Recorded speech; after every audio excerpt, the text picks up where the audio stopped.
Hello friends, welcome to Kalam academy. मेरा नाम है मनु नायर और आज हम इकोनॉमी का एक बहुत ही इंटरेस्टिंग टॉपिक डिस्कस करने जा रहे हैं जिसका नाम है होलसेल प्राइस इंडेक्स और कंज्यूमर प्राइस इंडेक्स। तो इस टॉपिक को शुरू करने से पहले हम एक न्यूज़ देखते हैं जो रीसेंट की न्यूज़ है, जिसमें बोला गया है कि इंडिया का जो रिटेल इन्फ्लेशन है वो मार्च 2023 में 5.66% रहा। सिमिलरली हमारा जो इंडिया का होलसेल इन्फ्लेशन है, होलसेल यानी WPI इन्फ्लेशन, वो मार्च में 1.34% रहा। रिटेल इन्फ्लेशन को ही हम CPI भी कहते हैं और होलसेल इन्फ्लेशन हमारा होता है WPI। अब अक्सर ये न्यूज़ में आता भी है, अगर आपने RAS और IAS का सिलेबस देखा होगा तो इन्फ्लेशन से रिलेटेड क्वेश्चंस भी आते हैं और उसमें CPI और WPI को बार बार पूछा गया है। लेकिन स्टूडेंट्स को हमेशा WPI और CPI के कंसेप्ट्स को लेके एक कंफ्यूजन रहता है। तो आज हमारे इस डिस्कशन में हम CPI WPI से रिलेटेड जो भी कंसेप्ट्स हैं और इनके बारे में एक सिंपल और एक सिंपल चर्चा करने जा रहे हैं। तो CPI और WPI को समझने से पहले हमको कुछ इंटर रिलेटेड टॉपिक्स को डिस्कस करना पड़ेगा। पहले हम ये समझेंगे कि इन्फ्लेशन क्या चीज होती है। तो इन्फ्लेशन क्या होती है? इन्फ्लेशन वह दर है जिस पर समय के साथ वस्तुओं और सेवाओं की लागत में बढ़त देखी जाती है। यानी कि इन्फ्लेशन या मुद्रास्फीति क्या है? वो दर है जिससे हम वस्तुओं और सेवाओं के मूल्यों में एक समय सीमा के अंदर जो वृद्धि होती है उसको देखते हैं। अब बेटा ध्यान रखना, इन्फ्लेशन जब हम पढ़ते हैं तो दो चीजें प्रमुख हैं। एक तो इसके अंदर हम क्या देखते हैं? हम मूल्यों में वृद्धि देखते हैं। अगर इन्फ्लेशन का शाब्दिक अर्थ हम देखें तो इसका मतलब क्या होता है? विस्तार या बढ़त। अब यहाँ पर हम बढ़त किस में देख रहे हैं? यहाँ पे हम मूल्यों में या लागत में देख रहे हैं। जो भी वस्तु और सेवाओं के बारे में हम चर्चा कर रहे हैं उनकी मूल्यों में हम यहाँ पे वृद्धि देखते हैं। और दूसरा इंपॉर्टेंट पॉइंट है कि हम ये एक समय सीमा के अंदर देखते हैं। यानी कि अगर हम बोलें कि कोई भी चीज जो हम पिछले साल 50 रुपए में खरीदते थे, मान लो मार्च 2022 में हम 50 रुपए में खरीदते थे और मार्च 2023 को अगर उसकी रेट बढ़कर 60 रुपए हो जाए तो ये क्या दर्शाता है? ये मुद्रास्फीति या इन्फ्लेशन को दर्शाता है। तो यहां पर हमने विस्तार किस में देखा? मूल्यों में देखा। तो इन्फ्लेशन का मतलब होता है वह दर जिसमें हम वस्तु और सेवाओं के मूल्यों में जो वृद्धि होती है एक समय सीमा के भीतर उनका हम अध्ययन करते हैं। अब दूसरा टॉपिक आता है प्राइस इंडेक्स।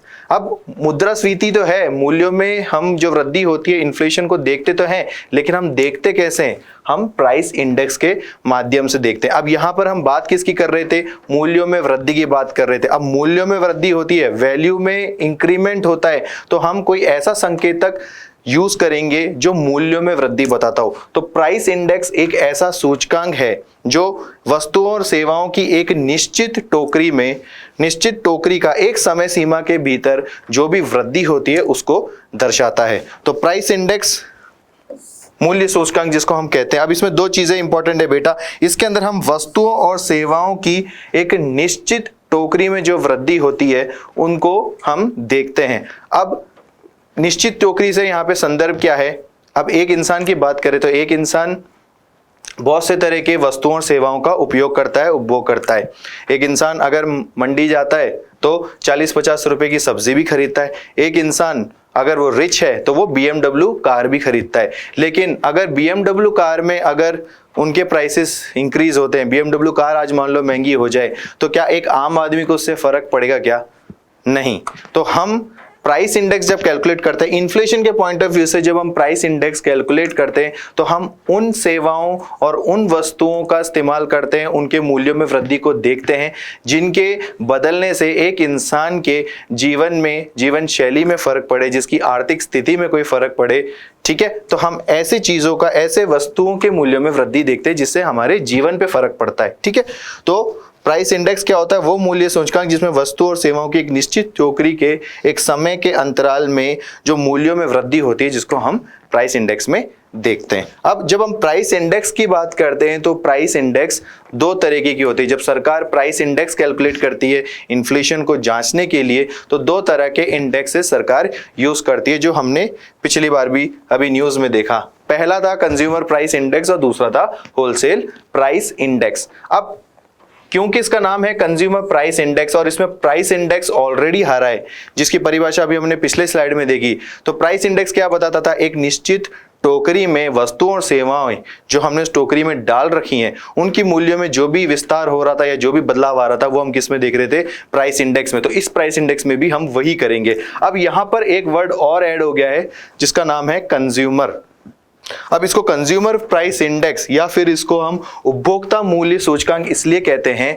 अब हम उन वस्तुओं और उन सेवाओं के मूल्यों की बात कर रहे हैं जो अंतिम उपभोक्ता तक पहुंचती हैं और अंतिम उपभोक्ता उसका उपयोग करता है, और उपयोग करने से पहले जो उसको खरीद आती है, जो उसके मूल्य, जिस मूल्य पे वो उसको खरीदता है, जो उसकी लागत आती है, उन लागत में क्या फर्क पड़ रहा है, हम यहाँ पे उस चीज की बात कर रहे हैं। तो यहाँ पर कंज्यूमर प्राइस इंडेक्स को देखें तो एक अर्थव्यवस्था में उपभोग व्यय के प्रतिनिधि वस्तुओं और सेवाओं की एक टोकरी में मूल्य परिवर्तन के अनुमान के लिए उपयोग किए जाने वाले एक व्यापक उपाय को उपभोक्ता मूल्य सूचकांक कहते हैं। सिंपल टर्म्स में बोलूं तो कंज्यूमर प्राइस इंडेक्स का मतलब होता है जब हम एक समय सीमा के भीतर एक निश्चित टोकरी जिसके अंदर हम वस्तु और सेवाओं को इंक्लूड करते हैं और उनके वैल्यू यानी कि उनके मूल्यों में हम क्या देखते हैं, परिवर्तन देखते हैं एक समय सीमा के भीतर। अब ये जो वस्तु और सेवाएं, वो वस्तु और सेवाएं हैं जो अंतिम उपभोक्ता द्वारा उपभोग किया जा रहा है। तो ऐसे प्राइस इंडेक्स को हम क्या कहेंगे, कंज्यूमर प्राइस इंडेक्स। सिमिलरली दूसरा होता है होलसेल प्राइस इंडेक्स। अब एक उदाहरण के तौर पे बता रहा हूं, अगर कोई भी चीज मार्केट में बनती है, निर्माता उसको बनाता है और कंज्यूमर क्या करता है, उसका उपभोग करता है। कंज्यूमर तक जिस रेट पे वो माल पहुंच रहा है, जिस रेट पे उनको वो खरीद पड़ती है, उसको तो हम देखते हैं कंज्यूमर प्राइस इंडेक्स में। लेकिन क्या निर्माता डायरेक्टली कंज्यूमर तक वो पहुंचाता है क्या? नहीं। निर्माता का काम है कोई भी चीज को बनाना, लेकिन उसको मार्केट तक पहुंचाने का काम होता है होलसेलर का, या फिर हम कहें ऐसे व्यवसायी या ऐसे बिचौलिए होते हैं जो माल को निर्माता से कंज्यूमर तक पहुंचाने का काम करता है। अब स्वाभाविक सी बात है, वो पहुंचाने का काम कर रहा है तो उसको निर्माता से वो चीज थोक में खरीदनी पड़ेगी। तो ऐसे थोक विक्रेता या ऐसे बिचौलिए जो निर्माता से वो चीजें खरीदते हैं ताकि वो आगे कंज्यूमर तक उसको पहुंचा सके, तो थोक विक्रेताओं को निर्माता द्वारा वो चीजें, जो भी वस्तुएं हैं, वो किस रेट में दी जा रही है और उनमें एक समय सीमा में क्या क्या परिवर्तन आ रहा है। जब इन चीजों को हम देखेंगे तो उसको हम क्या कहेंगे, होलसेल प्राइस इंडेक्स। तो थोक मूल्य सूचकांक स्तर पर माल की कीमत का प्रतिनिधित्व करता है, यानी ऐसे सामान जो थोक में बेचे जाते हैं और उपभोक्ता के बजाय संगठनों के बीच में कारोबार इसके अंदर होता है। अब जितना भी टॉपिक हमने पढ़ा है अभी तक, इनको हम एक उदाहरण के तौर पे कंप्लीटली समझेंगे। तो देखो बेटा, अब इकोनॉमी में जो भी तरह की चीजें बनती हैं, जो भी वस्तुएं बनती हैं, वो पहले निर्माता क्या करता है, उसका प्रोडक्शन करता है। निर्माता कह लो, मैन्युफैक्चरर कह लो, पहले वो क्या करेगा, इसका प्रोडक्शन करेगा। तो इसका व्यवसाय क्या होगा, चीजों को बनाना। मान लो आज एक पार्ले जी बिस्किट की फैक्ट्री है राजस्थान में, ठीक है, एक निर्माता कंपनी उसको बना रही है, मान लो पार्ले उसको बना रही है। तो पार्ले क्या होगा, पार्ले का व्यवसाय क्या हुआ, उस चीज को बनाना। तो वो उस चीज का निर्माण करने के व्यवसाय में है। बट क्या पार्ले जी उसको देश भर में हर दुकानदार तक पहुंचाएगा क्या? नहीं, क्योंकि वो पार्ले जी का व्यवसाय नहीं है। तो ऐसे जगह कौन आते हैं, ऐसे जगह आते हैं होलसेलर, या कई जगह पे होलसेलर डिस्ट्रीब्यूटर भी होते हैं। तो इनका काम क्या होता है, प्रोड्यूसर से जो उन्होंने माल बनाया उसको थोक में खरीदना और पूरे देश में इसको पहुंचाना। इनके पास जो भी वेयर हाउसेस होते हैं वहां पे उसको स्टोर करके रखना और कोने कोने तक हर दुकानदार, हर कंज्यूमर तक पहुंचाने का काम किसका होता है, होलसेलर का। ठीक है, तो निर्माता ने कोई भी चीज बनाई, मान लो राजस्थान में पार्ले जी के बिस्किट्स बनाए उन्होंने, वहां से निर्माता क्या करेगा, निर्माता इसको देगा होलसेलर को। ठीक है, अब मान लो निर्माता ने उसको दिया X रुपीज में। ठीक है, अब होलसेलर क्या करेगा, होलसेलर के पास हर राज्य में, हर शहरों में इनके स्टोरेज हाउसेस होते हैं, वो उस माल को जगह जगह पर पहुंचाएगा, खुद के ट्रक चलाएगा और उनको वहां तक डिस्ट्रीब्यूट कर देगा। अब स्वाभाविक सी बात है, होलसेलर ये पूरा काम कर रहा है तो उसकी भी कुछ लागत आएगी।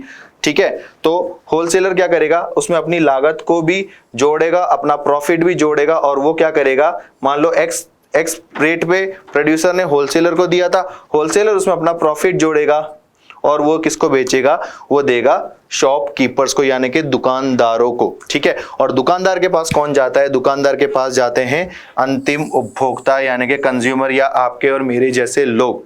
ठीक है, तो जब हम प्रोड्यूसर से होलसेलर के बीच में जो भी आदान प्रदान होता है, जिन भी मूल्यों में होता है, उसमें जो भी चेंजेस आते हैं और उसको जब हम जिस भी सूचकांक के थ्रू देखते हैं उसको हम क्या कहते हैं, होलसेल प्राइस इंडेक्स। यानी कि प्रोड्यूसर ने अपना प्रोडक्शन करी हुई जो भी संसाधन थे वो होलसेलर को किस रेट में बेचा, जब हम उसकी गणना करते हैं और उनमें जो भी विस्तार आ रहा है जब उसकी गणना करते हैं उसको हम क्या कहते हैं, होलसेल प्राइस इंडेक्स। अब आप सोचेंगे सर हमें तो अंतिम उपभोक्ता से मतलब होता है, सरकार को भी अंतिम उपभोक्ता से मतलब होता है, तो हम ये होलसेल लेवल पे चीजें कितने मूल्य में पहुंच रही है हम उसकी गणना ही क्यों कर रहे हैं। तो इसकी गणना करने का एक प्रमुख कारण ये है बेटा कि प्रोड्यूसर जब होलसेलर को कोई चीज देता है, मान लो आज वो प्रोड्यूसर 200 रुपए, मार्च 2022 में प्रोड्यूसर वो ही चीज 200 रुपए में दे रहा था और मार्च 2023 में आज वो प्रोड्यूसर 202 रुपए में सेम चीज होलसेलर को दे रहा है। अब आप समझो होलसेलर भी वहां पे व्यवसाय करने बैठा है, वो नुकसान तो खाएगा नहीं। होलसेलर क्या करेगा, ये जो अधिक जो मूल्य हुआ है, जैसे मूल्यों में जो ये विस्तार हुआ है, जो बढ़त हुई है, इसका भार क्या करेगा, ये यहां से वो दुकानदारों पर इसका भार डाल देगा। और दुकानदार भी क्योंकि व्यवसाय करने बैठे हैं वो उस भार को झेलेंगे नहीं, वो क्या करेंगे, अंतिम जो भार है वो कंज्यूमर तक दे देंगे।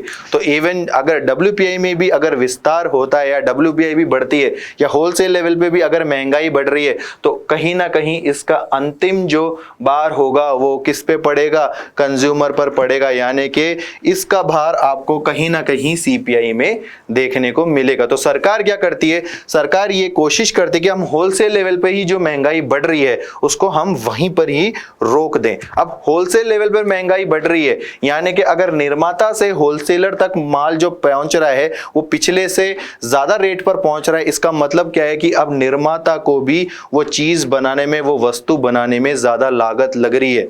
जैसा कि आपने रशिया यूक्रेन के वॉर में देखा होगा, जैसे ही रशिया यूक्रेन का वॉर हुआ अंतरराष्ट्रीय स्तर पर पेट्रोल की कमी हो गई, पेट्रोल डीजल जो हमारा क्रूड ऑयल होता है तो उसकी कमी हो गई, जिस वजह से क्या हो गया, संसाधन महंगे हो गए। अब हो सकता है ये जो निर्माता है वो जो भी चीज बनाता है तो उसको कच्चा माल बाहर से मंगाना पड़ता होगा। अब बाहर से वो चीजें मंगवाएगा तो ऑब्वियसली ट्रांसपोर्ट के थ्रू आएगा, ट्रांसपोर्ट के थ्रू आएगा तो उसमें पेट्रोल डीजल यूज होता है। अब क्योंकि पेट्रोल की कमी हो गई थी, अंतरराष्ट्रीय पे पेट्रोल के प्राइसेस बढ़ गए थे, तो कोई भी चीज जो कच्चा माल ये प्रोड्यूसर मंगाएगा उसकी लागत स्वतः ही बढ़ जाएगी। अब इसकी लागत बढ़ी तो ये लागत का भार किस पे डाल देगा, क्योंकि अब इसकी लागत बढ़ी है तो पुराने रेट पे तो होलसेलर को देगा नहीं, अब वो भी होलसेलर को क्या हुआ, बढ़ी हुई लागत पर देगा। और ऐसे ये कड़ी चलते चलते अंतिम भार किस पे पड़ता है, कंज्यूमर प्राइस इंडेक्स पर। तो सरकार WPI के माध्यम से ये देखती है कि होलसेलर तक माल किस रेट में पहुंच रहा है, क्या उनमें कोई बढ़त हो रही है, अगर हो रही है तो सरकार यहीं पर ही उसके कारण ढूंढ के उसका सॉल्यूशन ढूंढने की कोशिश करेगी।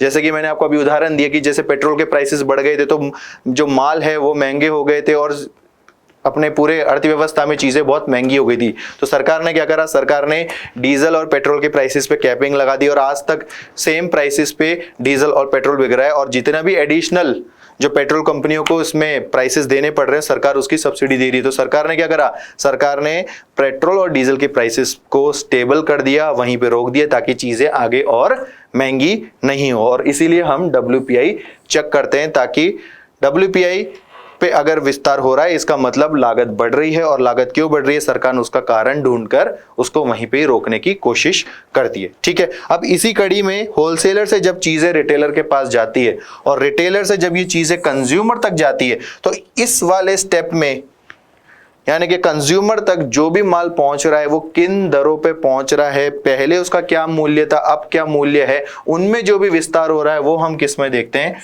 वो CPI में देखते हैं। अब जैसे हम वापस हमारे न्यूज़ पर आते हैं, न्यूज़ में क्या बोला गया था कि मार्च 2023 में हमारा जो WPI था वो कितना रह गया, 1.34%। यानी कि कोई चीज अगर मार्च 2022 में 200 रुपए की बिक रही थी तो वो आज कितने की बिक रही है, 202.68। यानी कि इसमें जो चेंज आया वो कितना है, ये 1.34% ज्यादा हो गया।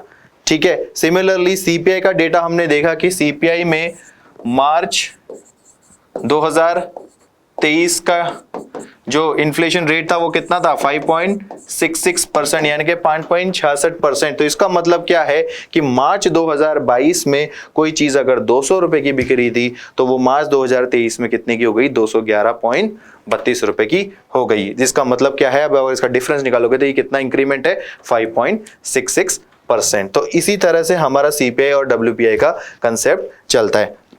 अब हम थोड़ा सीपीआई और डब्ल्यूपीआई का एक तुलनात्मक परिदृश्य देख लेते हैं, एक डिफरेंस देख लेते हैं। अब जैसे होलसेल प्राइस इंडेक्स है, अब इसका बेस ईयर क्या होता है 2011-12, और कंज्यूमर प्राइस इंडेक्स का जो बेस ईयर होता है वो हमारा होता है 2012। अब कमोडिटीज की बात करें, जैसे हमने बात करी कि डब्ल्यूपीआई और सीपीआई में जब हम एक निश्चित टोकरी की जो वस्तुएं और सेवाएं हम लेते हैं, जैसे हमने बोला, तो जब हम डब्ल्यूपीआई की बात करते हैं तो डब्ल्यूपीआई में हम 697 तरह की वस्तुओं की बात करते हैं, यानी कि जो हमारे उपभोक्ता कंज्यूमर होलसेलर लेवल पे जो सबसे ज्यादा चीजें खरीदी फिरोदी जाती हैं, जो निर्माताओं से ली जाती हैं, तो वो कुछ 697 तरह की गुड्स होते हैं जिनको हम हमारे सैंपल में लेते हैं। वैसे ही अगर हम सीपीआई की बात करें तो तकरीबन सीपीआई कंबाइंड की बात करते हैं। हम इसको डिटेल में चर्चा करेंगे सीपीआई कौन कौन सी तरीके की होती है, लेकिन अब अभी के लिए आप इतना ध्यान रखें, जब हम सीपीआई की बात करते हैं तो हम बात करते हैं सीपीआई कंबाइंड की। तो इसमें तकरीबन 200 तरह के आइटम्स को हम लेते हैं। स्टेज ऑफ प्रोडक्शन, अब होलसेल प्राइस इंडेक्स कहां पे कैलकुलेट होता है, इनिशियल स्टेज ऑफ प्रोडक्शन में, यानी कि प्रोड्यूसर के लेवल पर मूल्यों में क्या वृद्धि हो रही है, वो होलसेलर को कितने में दे रहे हैं। तो एक प्रोडक्शन के इनिशियल स्टेज में ही जो महंगाई में जो बदलाव आता है हम उसको यहाँ पर माप लेते हैं। जबकि जो सीपीआई होता है, कंज्यूमर प्राइस इंडेक्स होता है, इसके अंदर हम चीजों को तब देखते हैं जब वो अंतिम उपभोक्ता तक पहुंच जाए। तो उपभोक्ता के लेवल पे मूल्यों में क्रय वृद्धि हो रही है, यानी कि स्टेज ऑफ प्रोडक्शन के फाइनल स्टेज में वो क्या मूल्य में मिल रहा है, हम उसको यहाँ पर देखते हैं। अब डब्ल्यूपीआई में सिर्फ हम गुड्स की गणना करते हैं, जबकि सीपीआई में हम गुड्स एंड सर्विसेज दोनों को लेते हैं। अब डब्ल्यूपीआई में हम सिर्फ गुड्स को क्यों लेते हैं, क्योंकि आपने सर्विस सेवा क्षेत्र का अगर देखा हो तो सेवा देने वाला यानी जो भी सेवा का निर्माता होता है या जो सेवा प्रदान कर रहा होता है वो डायरेक्टली कंज्यूमर को दे सकता है। उदाहरण के तौर पे बताऊं, अगर आप एक हेयर ड्रेसर के पास जाते हैं, सलून में जाते हैं, तो इसमें सेवा प्रदान करने वाला सीधे ही सर्विसेज किसको दे रहा है, कंज्यूमर को दे रहा है। तो इसमें बिचौलिए की जरूरत नहीं होती। आज आप मोबाइल का रिचार्ज करवा रहे हैं तो एयरटेल का आप रिचार्ज करवाओगे, एयरटेल क्या करेगा, सीधे आपके मोबाइल को रिचार्ज कर देगा, सैटेलाइट के थ्रू, उनकी जो भी सैटेलाइट के थ्रू आपको इंटरनेट कनेक्शन की जो सेवा प्रदान की जा रही। तो इसमें बिचौलियों की जरूरत एक तरह से नाम मात्र हो जाती है। इसीलिए हम जब डब्ल्यूपीआई की बात करते हैं तो डब्ल्यूपीआई में ज्यादातर वस्तुओं की बात करते हैं, क्योंकि वस्तुएं एक ऐसी चीज है जिनका निर्माण और जिनके उपभोक्ताओं तक पहुंचने के बीच में बिचौलियों की जरूरत पड़ती है। तो हम जब डब्ल्यूपीआई कैलकुलेट करते हैं हम सिर्फ गुड्स को लेते हैं, जबकि हम सीपीआई कैलकुलेट करेंगे जब हम गुड्स एंड सर्विसेज दोनों को लेंगे, क्योंकि एक उपभोक्ता है वो अपनी लाइफ में वस्तुओं का भी इस्तेमाल करता है, वो सर्विसेज का भी इस्तेमाल करता है। ठीक है। अब डब्ल्यूपीआई को पब्लिश कौन करता है, डब्ल्यूपीआई को प्रमोशन पब्लिश करता है department of industrial policy and promotion, जो ministry of commerce and industry के अंदर आती है। अब सीपीआई की बात करें तो सीपीआई को पब्लिश करता है national statistic office, ministry of statistics, यानी कि MoSPI, ministry of statistics and programme implementation ministry के अंदर आता है अपना नेशनल स्टैटिस्टिकल ऑफिस। ये सीपीआई को मंथली पब्लिश करता है। मैक्सिमम वेटेज मैन्युफैक्चर्ड आइटम्स को दिया जाता है और कंज्यूमर में किसको दिया जाता है, फूड आइटम्स को।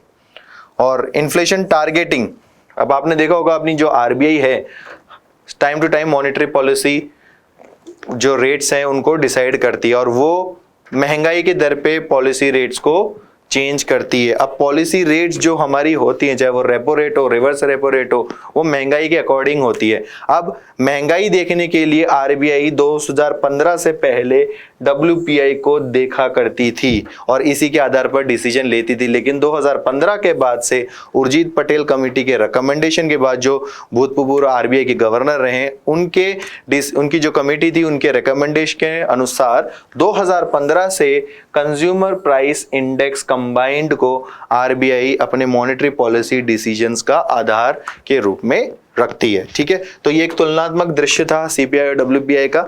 आई होप आपको आज की क्लास में मजा आया होगा। हम आपसे फिर मुखातिब होंगे एक और इंटरेस्टिंग टॉपिक के साथ। Thank you.